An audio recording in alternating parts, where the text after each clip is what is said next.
All right, back on it here. The A65 engine, got it all cleaned up. Got my sludge track cleaned out. There's a few things I wanted to talk about on that crankshaft I noticed. But yeah, another thing I noticed cleaning this up is the, let me flip it over here. The sump plate screw or studs broke. And there it is. Yeah, I thought it was just unscrewed, but yep, it broke off in there. It looks like somebody was probably sprayed some brake cleaner. I think somebody was poking around in there already. The light helps there or not. But yeah, got me a seat here. I'm gonna try drilling this out. You know, for an easy out, get it drilled up, get an easy out in there. Hopefully the heat helps out a little bit, breaking that loose. Well, it appears somebody was kind of digging at this before. I tried flattening it out with a carbide bit as best I could. Couldn't really get it in there. It was more touching the walls of the case. But yeah, that stud is harder than hell. It's definitely something hardened. So yeah, I'm gonna keep drilling away, see what I can do with what I got here. Oh boy, yeah, probably should have just left that alone. Thought maybe I could get in there with an easy out. That thing is harder than hell. Yeah, I got in there with a carbide thing, trying to smooth it out a little bit, and it just made matters worse. On the case half itself, I can't really, trying to flatten it out, get like a dish going to start a bit on. It's just, stuff's bouncing around. It's not working out well. Yeah, I'm gonna call the engine shop guy tomorrow, see what he says. Maybe he's dealt with this before, I'd imagine so. I was thinking if I could weld something on there. There's nothing really, even really weld anything on to like heat it up and pull it out. It's kind of pooched. I definitely made it ugly. Yeah, I'm gonna sleep on it, give him a call. That's all I got for today. I gotta head off to work. All right, quick little update. Monday morning here, or get close to lunch actually. You can tell or not, the light's bad, hard to say.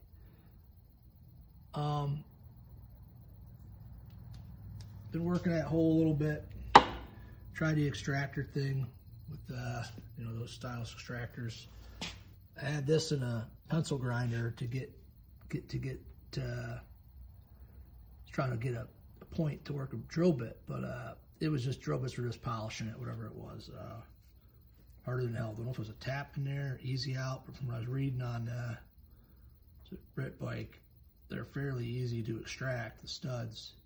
So maybe the studs aren't hardened like I was thinking, like, you know, rock hard. Sure, there's some hardness to them, obviously, but it was more like a tool, like, you know, dealing with a tap or an extractor in there. Yeah, I think I'm gonna bolt the cases together here tomorrow morning, and I'm gonna use this as a template and use it as a pilot for maybe I'll go a little further with the burring bit there and start working my way up with drill bits to get a helicoil in there. Thinking maybe that's a possibility to do a helicoil. If not, I want to talk to my machinist buddy about welding it up. See what he says about that. Cases are pretty old. I don't know how well these weld. I shopped around just for curiosity last night on eBay, and there's cases out there, but they ain't in the greatest of shape, you know. Anyhow, that's it for Monday morning. Back on it tomorrow. All right, Tuesday morning update. I pulled the other stud out there, and there's the hole I've been working on. Get a light in here. It's better, that's for sure. Better than what I was dealing with earlier, with whatever was in there. So yeah, stud's out. There's the stud. I took it out of the other hole, like I said. And the fit is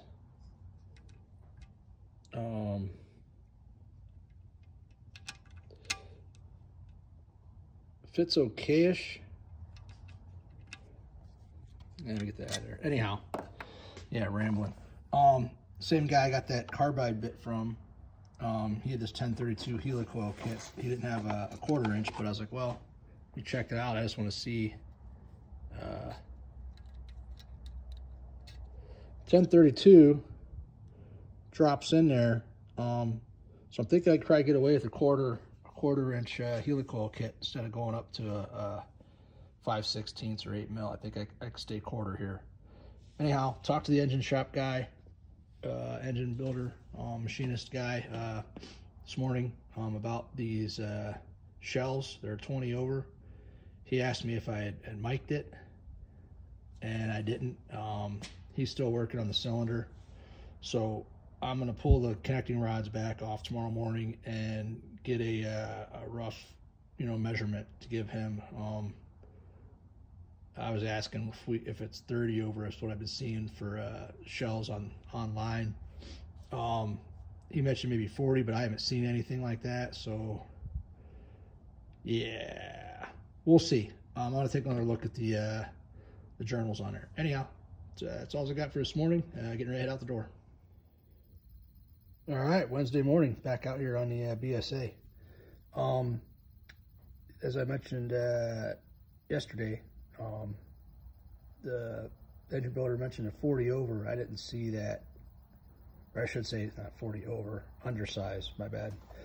40 under for the possibly on the crank. And when I was looking in the book here, all I can find is the furthest you can go is for the book here is the shells is 30 under. I'm at 20. I'll pull the. He asked me if I had done any measurements on the crank when I spoke with him. I did some rough measurements. Let's see here. These are the measurements I came up with. Going to, obviously send it out to him. But I think we can get away with the polish. Yeah, I'll throw that up there on our bench here, like I said. Take a look at it.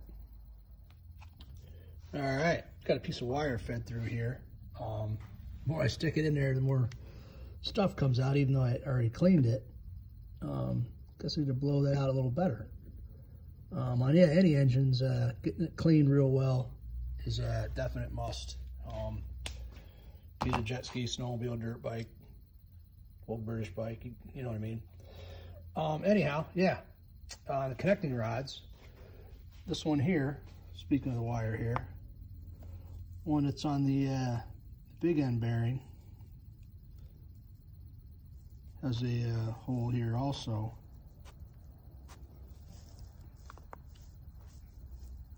On each side. And when I was poking that through on each side, I got some crud. Got those fairly well cleaned out.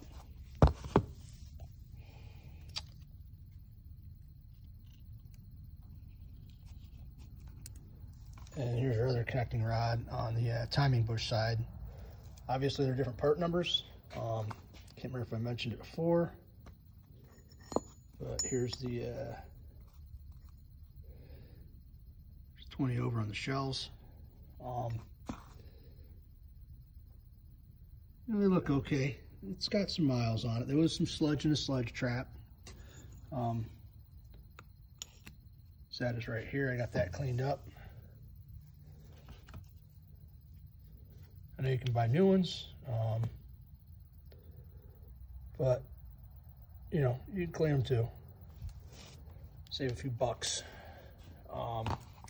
Yeah, I'm gonna blow out the journals. I think, like I said, I think we get away with polish. My numbers, I'm using a dial. He'll mic them out. He might, say nay, it needs another regrind. Overall condition of the crank is pretty good. The mileage on this, I've mentioned it before, it's kind of an odd combination here. We had a cylinder, the standard bore, and camshaft that's been ground to, undersized 20 thou. So yeah, think on that one for a little bit, you know what I mean? But here's a good chart of how the oil system works. I'll throw the cases up here. little to discuss on that still. All right, real quick, I just cleaned off some of that stuff.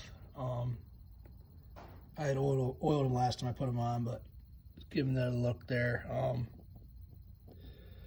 Gonna put a little more oil on them, get this last one on. They do, you know, they do feel good. So yeah, as soon as he gets that, I spoke to him yesterday. He said he had that cylinder. He's gonna get back to working on it, so I can start setting in this stuff as soon as that starts heading back this way. All right, real quick, I was flipping through here to look at the pressure relief valve, but yeah, connecting rod 2, the one next to the big bearing, big end, is a, it says right there, left hand, 68-649. Then you have connecting rod 26, right hand, 68-53. All right, real quick on the sump plate, I ordered a new one, SRM type 1. Well, actually it has SRM 1, with the drain plug and whatnot. It'll be a thicker flange, but yeah, that hole's about 1/4 right now. No threads in it. I ordered a helicoil kit online, Vever. Never bought anything from him before, but my one coworker has. He says it's pretty decent stuff for what it is. Local hardware store wanted $48 for 1/4 inch helicoil kit, and it was a 1/4 which is what this stud is. Stud side is 1/4. The other side's over the pond type threads. I didn't read on Brit Bike that there was a switch over 67 or somewhere about there, or 68 with hardware. I don't remember quite exactly, but either way, still waiting on that SRM kit. So once I get that, that hardware store does have studs, and I'll have a good idea of what depth stud I need to run, and I'll be pulling the rest of these studs out. But yeah, let's move on over to the pressure relief valve here. All right, got the parts book out here. Here's your pressure relief valve. There's a ball and spring, 8 and 9. Here's your part numbers. Excuse me. Now you have your oil pump also. Let's see, where's it at? There it is. 3736. Another ball and spring, different part numbers. I mentioned this because there was a guy on a message board, or not the message board, Facebook, I think it was, a group maybe. And he ordered a new one for pressure relief valve because somebody said to change it as we're building his engine. And it was a different size than the original. So I guess there could be some confusion there, so I figured I'd mention that.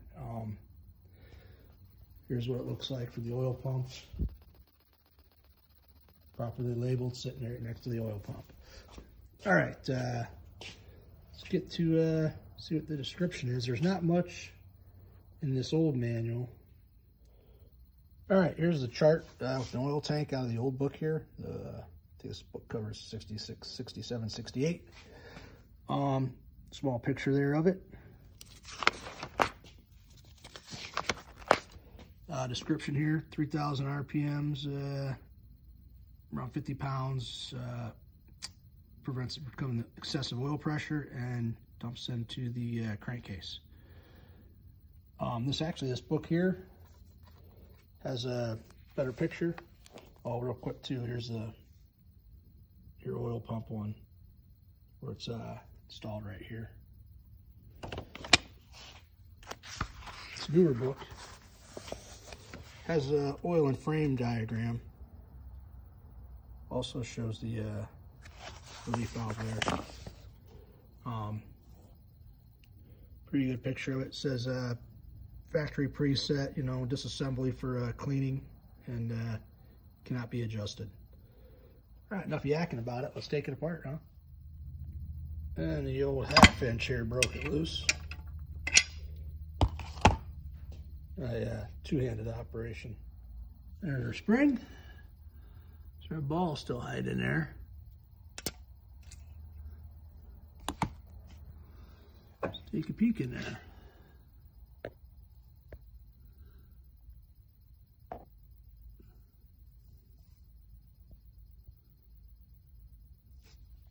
definitely oil in there. All right, dive back over to the old book here. We have the oil pump specifications and the general data. And it shows the oil pressure relief valve free length, you know, there. It shows also for the pump, spring free length. It shows the pump non-return valve ball size at 1/4 inch. Oil pressure relief valve ball size at 5/16. That kind of tells by the way that it is. See if you know. There they are compared to each other. One spring looks a lot different, how it's wound. One ball is obviously bigger and different length springs. So yeah, going to give that a flush job there. I don't have anything to fit on there to loosen that up, to take it out. I did pull that screw out, but that thing is not budging. So I'm gonna hit it with some brake cleaner and the air compressor. All right, so a little brake cleaner, a little air nozzle there at the tip on it, you know. I blew out some cavities, you know. It's all oil-related cavities, obviously. Yeah, gonna stick that back in. Pretty self-explanatory there, you know. Ball, spring, nut, and there's that screw there. I couldn't get that thing out. I don't know if that's a 5/8. Biggest Whitworth wrench I have is 9/16. Maybe you guys on the other side of the ocean know. Anyhow, I gotta wrap this up. Pretty much it for this week. Kind of curious what you guys think, though. Let's get some comments on some of these older bikes you see posted up for sale on you know, Marketplace or Craigslist or some of the forums, you know, whatever. Could be one of these flavors here. Could be an old Japanese bike or whatever, or old Ducati, whatever, old bikes. What do you think about the mileage on them? You know, you get these, you know, like the clocks on this, the odometers, they're not really that great. I don't think this one was very accurate. Could have been the cable, could have been the clocks, could have been this abomination on the back wheel here. If you guys are familiar with these, you know what I mean? Yeah, my dad's hasn't ran a cable in quite some time. We just keep an hour meter on it. And I got a GPS speedometer, odometer, put on my Thunderbolt. There's a video on that. That's pretty accurate. Not that I'm real worried about it. It was more for the speedometer. Not too concerned with the odometer. I just do oil changes by season. But yeah, we picked this thing up, or I should say my dad picked it up. I'm guessing it was 97. Now, the more I think about it, I had a Ford Ranger and an FZR 600, and I remember him riding my FZR a lot and not riding this thing he just picked up. I remember we got it in my Ranger, but yeah, feel free to drop a comment on whatever I'm doing here, or you know, the Uncle Eddie's bikes up for sale, or cousin Bob, or father-in-law's or dad's old bikes that are finally getting broomed off with these low miles, and you're kind of like, I don't know, seems too good to be true. Anyhow, yeah, if you're here stateside, have a happy Thanksgiving. Stay safe and take her easy. Have a good weekend. Later.